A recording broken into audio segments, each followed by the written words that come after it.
Ce cours est lié à la réfoua chez Lema de Avi Mori, Rabbi Avram, Moreno Albert, Ben Rivka, El Narefadalo, El Narefadalo, El Narefadalo, Sotan Regen Bano, Vecheni Ratson, Nomar Amen. Chers amis, vous savez que le Rama Rabbi Moshe Isserles il tranche une halakha. C'est que si une femme a oublié d'allumer des bougies un Shabbat, elle a oublié. C'est pas qu'elle a eu un cas de force majeure et que Chas Veshalom, elle a eu une urgence au moment de l'allumage. Elle a oublié. Elle s'est rappelée quand Shabbat était déjà entré, il était donc hors de question d'allumer les bougies de Shabbat. Ou alors une femme par exemple qui va dormir 10 minutes avant l'heure de l'allumage, en sachant très bien que quand elle dort pour au moins 3 heures, et en n'ayant pas réglé de réveil, en ayant demandé à personne de la réveiller. Bref, des cas dans lesquels on considère qu'elle est fautive. Dit le Rama, cette femme-là, dorénavant, qu'elle allume tous les Shabbats une bougie supplémentaire. Si jusque-là elle en allumait 2, qu'elle en allume 3. Si jusque-là elle en allumait 10, qu'elle en allume dorénavant 11. C'est quoi le but?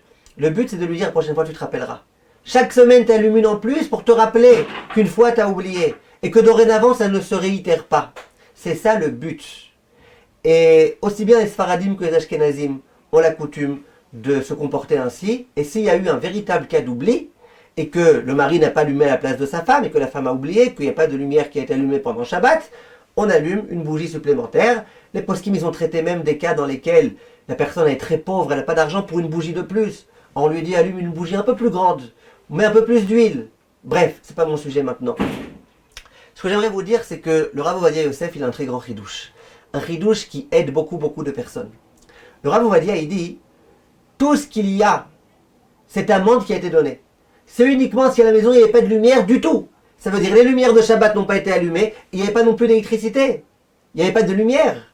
Alors là, on était vraiment dans l'obscurité. On n'a pas eu notre Oneg Shabbat. On n'avait pas les Nerot Shabbat allumés. On n'avait rien du tout. Les problèmes de Shlom Bayit, ils risquaient de venir, comme on le sait, que la raison pour laquelle on allume des Nerot Shabbat, c'est pour qu'il y ait un bon Shlom Bayit, une bonne harmonie au sein du couple. Et bien là, on te donne une amende.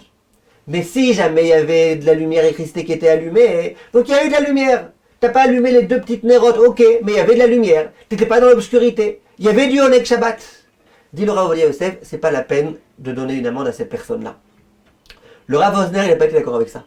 Le Rav Osner, il dit, mais quel rapport? Il y avait de l'électricité, mais toi t'as pas fait ta mitzvah d'allumer. Ne me dis pas que t'as allumé ton électricité en l'honneur de Shabbat. Non, t'as allumé l'électricité bien avant Shabbat. T'as pas allumé pour Shabbat. Donc dit le Rav Osner, moi je pense que même s'il y avait l'électricité, il faut en tous les cas donner une amende à la personne. Ce que je veux juste vous dire, c'est que, voilà, connaissez ce chidouche du Rav Ovadia Yosef, qui peut aider beaucoup de gens, parce qu'il y a des gens qui malheureusement ont oublié, et qui n'ont pas forcément, entre guillemets, les nerfs, c'est le cas de le dire, parce qu'une bougie ça se dit un nerf, qui n'ont pas les nerfs d'allumer sans arrêt une de plus. Alors sachez qu'il y a une opinion qui existe, celle du Rav Ovadia Yosef, d'un géant de la Torah, qui permet de ne pas forcément avoir besoin de faire cette amende. Kol tov, mes chers amis.